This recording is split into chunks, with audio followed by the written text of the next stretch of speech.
যে এই যেটা হচ্ছে সেটা কিন্তু আমাদের দেশের জন্য ভালো নয়। আমাদের বাংলাদেশ থেকে শিখতে হবে, আমাদের একসাথে হয়ে লড়তে হবে। যদি না লড়ি তাহলে পশ্চিমবঙ্গের ভবিষ্যৎ অন্ধকার, আমি গ্যারান্টি দিয়ে বলতে পারি। বাংলাদেশে বিনা বিচারে এখনো জেলবন্দি চিন্ময় কৃষ্ণ দাস। সন্ন্যাসীর মুক্তির দাবিতে মায়াপুর ইস্কনে প্রার্থনা আইনজীবী রবীন্দ্র ঘোষের। চিন্ময় কৃষ্ণ দাসের জন্য প্রার্থনা করেছি, উনি যেন জামিন পান। 2রা জানুয়ারি আদালতের জামিনের আবেদনের শুনানি। মায়াপুর ইস্কনে প্রার্থনার পর মন্তব্য সন্ন্যাসীর আইনজীবী।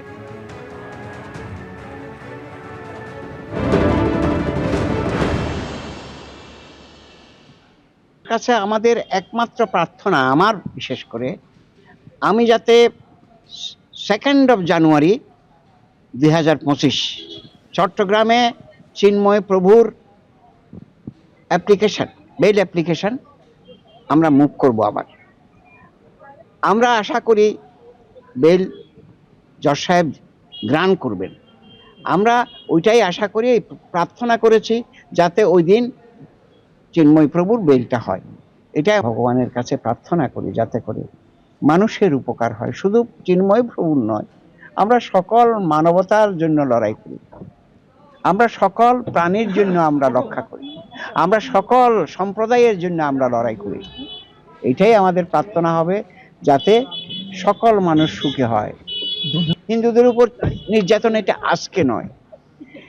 আমরা 71 সালে দেশ স্বাধীন করেছিলাম, মুক্তিযুদ্ধ করেছিলাম।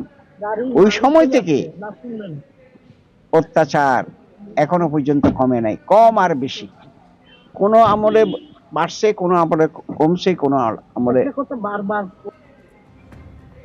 বাংলাদেশের নৈরাজ্য অব্যাহত, বিএনপির সঙ্গে তৃণমূলের তুলনা টেনে আক্রমণে শুভেন্দু অধিকারী। এক প্রভুর আবিষ্কার হয়েছে বাংলাদেশে, তার নাম চিন্ময় কৃষ্ণ প্রভু। তিনি বৈষ্ণব এবং ইস্কনের একজন প্রচারক। আপনারা জানেন, রাজনৈতিক ভাবেও এখানে যেমন এখনো কিছু জালি হিন্দু তৃণমূলের সঙ্গে আছে, ওখানেও তেমনি কিছু জালি হিন্দু বিএনপির সঙ্গে আছে। আবার কেউ কেউ সেকুলারিজমের নামে তারা জামাত শিবিরের সঙ্গেও আছে।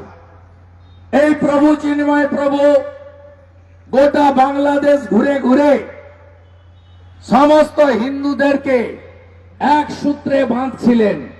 চট্টগ্রামে কয়েক লক্ষ মানুষের সমাবেশ, রংপুরে কয়েক লক্ষ হিন্দুদের সমাবেশ, জয় শ্রীরামের ধ্বনি এবং ধ্বজের উত্থান ঘটিয়েছেন।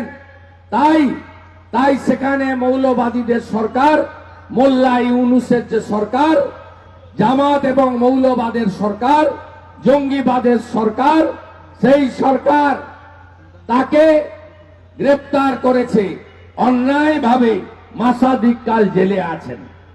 তাই আমাদের এপারে সমস্ত হিন্দুদেরকে ঐক্যবদ্ধ হতে হবে।